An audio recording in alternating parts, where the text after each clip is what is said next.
Hello, welcome to LifeTalk for June the 6th, 2018. I'm Mark Crutcher, president of Life Dynamics, and I'm joined by the usual suspects, my assistant Renee Hobbs and my daughter Sheila. Hi. Hello, good to be back. It is. It is. Yep. And this is Sheila's second show with us, and we're happy to have you back again. And of course, we're always always excited to have you, Renee. Well, thank you, of course. We got a lot of stuff to get to today, so let's rock and roll. Two stories from our friends at Operation Rescue. Abortionist Robert Rho is set to be sentenced today for having killed a young lady named Jamie Morales on July 9th of 2016.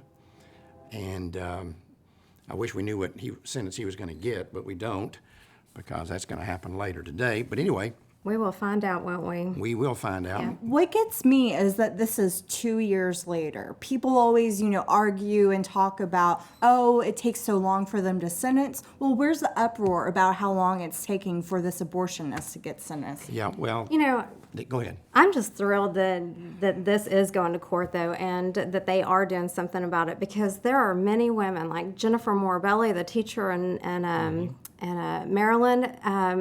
Carpin, of course, has killed a woman, or a little girl, actually. Carpin's killed more than one, but do we know of lately? Right. Right. Yeah, I mean, there have been so many. And, of course, we have Tanya Reeves, Mandy Gittler, that she bled out for 5 hours on a gurney.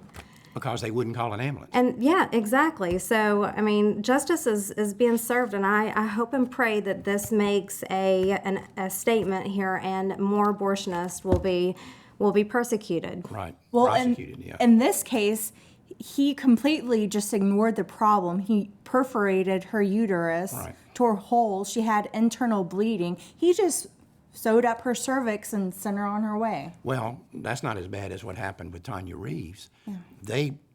They created, they admitted later on that they created a hemorrhage in her, and they didn't want to call an ambulance, so they rolled her out into the hallway, and she bled to death. Yeah. That was a murder. That was not a malpractice. That was a murder. Yeah. And she never was held accountable for it. Because they didn't want the pro-lifers to have a story. Right. That's sad. But the thing here that you got to remember about this situation with Robert Rho is the problem was created because he was trying to save money. Yes. He was doing a late-term abortion on her. She was 24 to 26 weeks. We're talking about a viable baby. Yes. He was butchering a viable baby. Right. This is at minimum a 2-day and usually a 3 or 4 day procedure, because you have to dilate the cervix. Right. He did it in 1 day. Yeah. That's a violation of every medical standard of care. Yeah. And the reason that Jamie Morales was dead is because this guy didn't want to spend the time to keep bringing her back. Right. And he took off immediately after the procedure. And we see this very commonly. We see it all the time. It's not anything unusual. Yeah. It's Operation Rescue, our friends there, are also reporting that Leroy Carhart, speaking of killing women and butchering women, exactly. What has he had in the last 2 years? 13 ambulances or something like that. Ambulance runs to his clinics. Something like that, yeah. And most of those women, they hide. We don't know what happened with them. We have no idea what happened. Of course, we know a couple of them died, but anyway, they had a medical waste disposal system with biomedical waste services, and they dropped them a couple of weeks ago, and now they got with another company called Biomedical Recovery Systems, and after one run, they've dropped them. Good. Yeah, they don't want to participate in abortion. Well, the thing is, the article stated that it was only after talking with Operation Rescue and pro-life activists. Right. So if you're a medical waste disposal company, wouldn't you be curious ahead of time to know what medical waste you're disposing of? Right. That's right. So if it wasn't for the pro-life activists in Operation Rescue, would they still be servicing Carhartts? Probably so. Well, exactly. And that takes us to a whole different issue, is when they're building Planned Parenthoods or independent abortion clinics, we need to be out there telling these construction workers what they're building, what is going on. Right. I mean, protest. You remember? Call. You remember when that happened here in Denton, and the abortionist there was building a new fence. And pro-lifers next door, one of the guys that was working on our building next door, went over there and told these guys, hey, do you know who you're working for here? It just said Denton Health Services for Women. They thought she was just a OBGYN or whatever. Right. And when they told these workers, no, this is an abortion clinic. This lady does abortions here. Yeah. They all walked off the job. Yeah. She couldn't for get them. anybody in Denton to finish that fence. She had to go to Dallas to get these people. So that quadrupled the cost of that fence. Good. Yeah. I mean, I can see in some cases where people legitimately do not know, Right. but these medical waste companies and, other construction companies, They know. they're just feigning ignorance. Yeah. Well, and they want the money. Right. They want the money. It's money. Now, we often talk on here, and we've got a whole website about how outrageous these pro-aborts are called, golly, I lost my train of thought. Robots? The People of Choice. People of Choice Yeah. website. Oh. Dang, I came up with a name, now I'm forgetting it. Let me tell you something. I keep on telling you guys, old age ain't for sissies, believe me. Getting old ain't for sissies. We're talking about how outrageous these people are. I don't think even the average pro-lifer realizes how totally whacked out the people on the other side of this issue are. A lot of pro-lifers naively think they're just people we disagree with. They're not. Most of these people are whacked out. They're on some other planet. They're on some parallel universe. Anyway, here's a story from WorldNet Daily. This woman, Valerie Tarico, let me get my T-A-R-I-C-O, claims she was raised in a conservative Christian household and was an evangelical minister, apparently, herself at one point.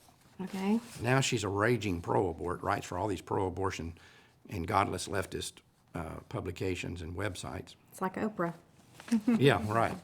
She claims she was a evangelical psychologist. Right, whatever that is. Yeah. Anyway, she now says that unborn babies who are facing execution through abortion, she actually claims that they're less than zombies.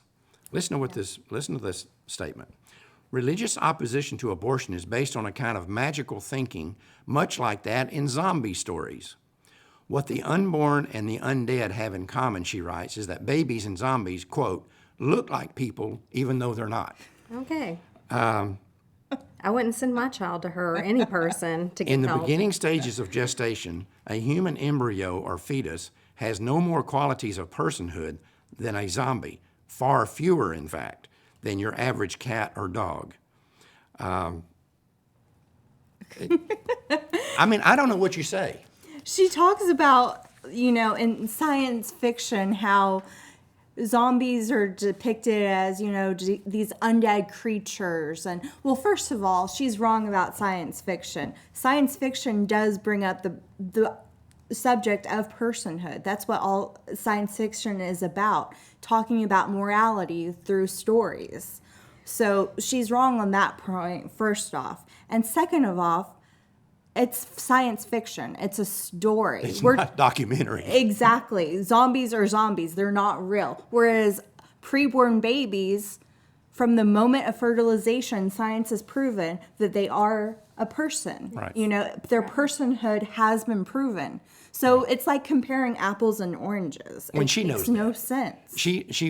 She says in there we shouldn't get so jacked up about the issue of killing these unborn children because we kill millions of zombies in movies all the time, and nobody's all wrapped up around the axle about that. Really? Well, they don't die, for one. First off, nothing dies. You can kill them 1,000 times over, decapitate them, and they don't die. They come back to life. And let's don't overlook the fact that unborn babies are real. No matter what you think they are, you can't deny that they're there and that they're real. Yes. Zombies are not. Right. This is pure. You don't see people starting campaigns to save George the zombie, Right. This woman is obviously whacked out. Valerie Tarico, you need to get a life. But she is no more whacked out than about 90% of the people on that side of this issue. And a lot of them would buy in to her Would buy into this argument as argument. well. Yeah. By the way, before we go into robots here in a minute, I had a lady call me to complain about me on last Saturday. You know, imagine that somebody was calling to complain to me. Anyway, she called because she'd read something I had written or saw a LifeTalk or something where I defended the practice of using graphic images to stop abortion, and I always will. I lived through the Vietnam War, and I saw the American attitude about that war reverse 180 degrees only because the media started showing graphic images coming from, when the media turned against the war, they started showing the graphic images from Vietnam. Right. And you saw American soldiers floating, bloated bodies of American soldiers floating in the Mekong Delta. All of a sudden, the whole opinion of the war reversed. And I understand people's opposition to it. Nobody likes these images. No. But one of the things, she was not hearing any of this, and one of the things I asked her, if she was a Christian, she said yes. And I said, do you have children? She said yes. I said, have you raised your children as Christians? She said yes. I said, how did you explain to them the story of Jesus? What happened to Jesus? What did he do that made him Jesus? Mm-hmm. And you know, we've all wrestled with this with our kids. I wrestled with it with Sheila. Mm-hmm. Describing the story of Jesus and what happened to him is pretty graphic and pretty horrifying. Yes, very graphic. And it creates horrifying images in the minds of children. Right. But to get to the truth, you have to tell the truth. That's right. Even if it's graphic. Right. And it's like pictures of the Holocaust. You know, people are always supporting, you know, showing pictures of the Holocaust. There are Holocaust museums. People don't say, oh, don't show those pictures, you know, the starving Jews of the concentration camps. They don't say that. They say it's important that we remember it. Yeah. So show the pictures. Right. So how is it any different? It's not. Exactly. Well, I remember when Tim and I had our kids sit down in the living room and we all watched the story of Jesus of the Nazareth and how he was scourged, beaten, and everything that went on with him. And afterwards, my daughter bawled her eyes out. I mean, she cried so hard. She did not realize what Jesus had gone through. But this is exact same as the images, and you have to show them for people to see what's going on. It's important. It's a harsh reality, but the saying is true. Pictures tell 1,000 words, and it's true. Well, you know, you brought up the Nazi analogy. If we didn't have films and video and pictures of the Nazi Holocaust, we simply had the words on pieces of paper. Yeah, they were horrible to these people. Right now, the word Nazi would not have the stigma that it has. Right. If all we were saying is, yeah, these were bad people, there's a political movement in Germany, and the Nazis were bad people, they did a bunch of horrible things, that's all we'd know about them. We wouldn't know anything know anything else about them. And, you know, it's like if you go back and you study, for example, Genghis Khan. I don't know if y'all knew this or not, but scientists now say Genghis Khan killed so many people that their absence on Earth changed the weather. That's how many people Genghis Khan killed. But we don't have any videos of it. Yeah, so it's not as powerful. It's not as real. Exactly. It's the videos and the visual images that make things real to us. Right. And as hard as it is, it's important that we see the truth. Right. Yes, right. it is. And I think about what Father Frank always says. He says, America will not reject abortion until it sees abortion. And that's a fact. Yeah, that is a fact. It's not comfortable, just like it's not comfortable talking to a child about the crucifixion of Jesus. Right. But what are you going to do? This is life. Open communication. Anyway, as we mentioned on last week's show, talking about the new format for this show, we've got a new series, new feature in the show called Robots, and I think it's going to be in every show that we do, and I think it's going to be a very well received addition to the show. So let's take a moment out right now and watch Robots. In 1973, the U.S. Supreme Court legalized abortion nationwide. The decision is called Roe versus Wade, and those who defend it are known as robots. This is how they think. Don't call us pro-abortion. Nobody is pro-abortion. We are pro-choice. Isn't it strange that all these people who support legalized abortion start foaming at the mouth anytime you refer to them as pro-abortion? Think about it. People who support the death penalty don't mind being called pro-death penalty. People who support government-funded child care don't get outraged when they're called pro-child care. People who support the Second Amendment don't become unhinged if someone calls them pro-gun. The list goes on. And the point is that among the world's social political movements, the abortion lobby is the only one that tries so desperately not to be associated with the very behavior they fight to keep legal. Obviously, even they know that what they are trying to defend is in fact indefensible. When these people start hollering about choice, we need to remember that everything people do is a choice. Robbing banks, driving drunk, stealing someone's identity, molesting children, wife beating. All of those things are choices. So obviously, if someone is going to be truly pro-choice, they would be arguing that people should have the legal right to do those things and anything else they want to do.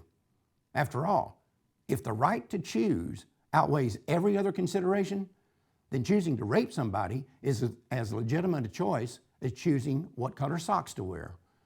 But the only choice the so-called pro-choice crowd gets all worked up about is abortion. Of course, the most important thing to understand is that for the people most affected by abortion, there is absolutely no difference between pro-choice and pro-abortion. For the unborn, both terms mean they are going to have their legs torn off, their arms ripped from the sockets, their chest crushed, and their skull split open. And once that's over, their corpses will either be ground up in garbage disposal and sent down the sewer system, or tossed into dumpsters and eaten by rats. Of course, some of their bodies will be chopped up and sold for parts. The point is, the abortion lobby knows that it is not possible to defend abortion. So they try to keep the focus on choice so they don't have to defend it. In practical terms, these people cooked up the term pro-choice to keep the public from looking at what's being chosen. Pro-choice is a marketing slogan. That's all it's ever been, and that's all it will ever be. Welcome back. We've talked on here many times in the past, or a few times in the past, about understanding what's going on with the immigration issue. And I want to reiterate something I've said before. This problem is brutally simple to fix. The E-Verify ends this thing overnight. Congress passes E-Verify, which says before you can hire somebody, you must determine that their Social Security number that they give you is legitimate and that they are United States citizens. If you don't do that, you can go to jail. Not them, but you can go to jail. If you pass that law, that's all you have to do. Our highways, Interstate 35 right down the street here, would be clogged with cars headed back to Mexico if we pass that, because these people come here for jobs. Mm-hmm. Yes. Right? Exactly. So E-Verify ends this thing overnight. So why is it that the Democrats and Republicans alike, and the Republicans control Congress right now, and when the Democrats control it, neither one of them did this. And they're already saying right now, of the proposals that are out there to deal with immigration, E-Verify won't pass. So why isn't E-Verify the solution to this thing? Simple. They don't want it. Our economy would crash. Our economy would, and we know that here in Texas for real. We talked about this not long ago. When we were rehabbing this building, you and I noticed, we mentioned it at the time, not one worker was not Hispanic. Right. Not one. Every person that worked on this building was Hispanic. There's a article in the Dallas Morning News not long ago showing that in the Dallas-Fort Worth area, which is booming, of course, the thing that's holding up construction is they can't get enough workers. They say there are 10,000 construction jobs in Dallas-Fort Worth alone that are going unfilled. If you took away immigration, illegal or legal, you took immigration out of the mix, the Texas economy, and I suspect the economy in most states, would collapse overnight. And in California especially, too. Yeah, but that's why they're not solving this problem. They don't want to solve it. They know what the solution is, but they don't want to solve it. Now, just a few days ago in the Dallas Morning News, an economic report came out from the government showing that they're very alarmed that our economy is going to be destroyed because of our low birth rate. Yeah. We don't have enough people. We're not. If you take immigration out of the mix, and you go back over the last 50 years in the United States, we've lost population. If you take immigration out, that is a formula for disaster. Our Social Security system will not survive. Medicare will not survive. Medicaid, all of these government programs cannot survive off of a shrinking population. And a good model to look at is Japan. They're facing that very problem right now. Now they're years ahead of us where we are right now, but just look at them as a model and you'll see what will happen to us because of low birth rates. And now you've got countries like Japan and France and other countries, Russia, who are paying women to have babies. Exactly. If you'll go out and have a baby, you don't have to be married, nothing. If you'll have a baby, we'll give you money. I think in France it's $2,000. If you'll just have a baby, we'll give you $2,000. Well, some of them are even paying people that aren't their citizens, like from other countries, to come in and have children for them. Right. Did not know that. It's astonishing what's happening. But the fact is, we can sit here and debate whether immigrants take jobs away from Americans. There are some people that say, well, they take jobs away from Americans. Other people say they only take jobs that no Americans want anyway. And we can debate back and forth about which one of those is true. But let me tell you which one is absolutely, positively, 1,000% true and undeniable. These immigrants are taking jobs of Americans who do not exist, Americans who've been aborted. We've butchered since 1973 60 million people. Yes. Now, had abortion not been legal, many of those people would not have been created to begin with, because people would have been more careful about whether they got pregnant or not. They didn't see abortion as backup birth control. But the fact is, we've killed tens of millions of people who would now be participating in this economy. And they're not. And what I think's going on here is, you see now, with this latest deal with everybody being mad at Trump because he started this no exceptions deal and separating these families. Actually, that began under Clinton. Yeah. And was exacerbated under Obama. Yeah. Yes. And the first pictures that came out of those cages with those kids in them, those were under Obama.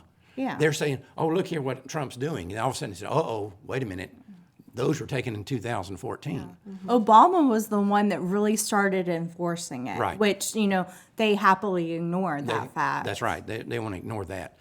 And now you've got all these so-called religious people, some evangelicals, some Catholics, some Catholic organizations coming in and jumping on Trump. And they're too stupid to realize they're being used. And it's what happens anytime Marxist, which is who has taken over this immigration opposition to Trump, is a bunch of godless Marxists on the left. Anytime that they do this, whether it's taking over a country, you look at countries they took over like Cuba or any other country, they have what they call useful idiots, people that they can get to do their bidding for them. And that's what a lot of these people are. I saw this thing in the Dallas paper. I showed y'all this picture of this woman, Sister Norma Pimentel from Catholic Charities, and she's welcoming in all these illegal aliens. And I'm sure this is a nice lady, and I'm sure she thinks she's doing what God wants her to do.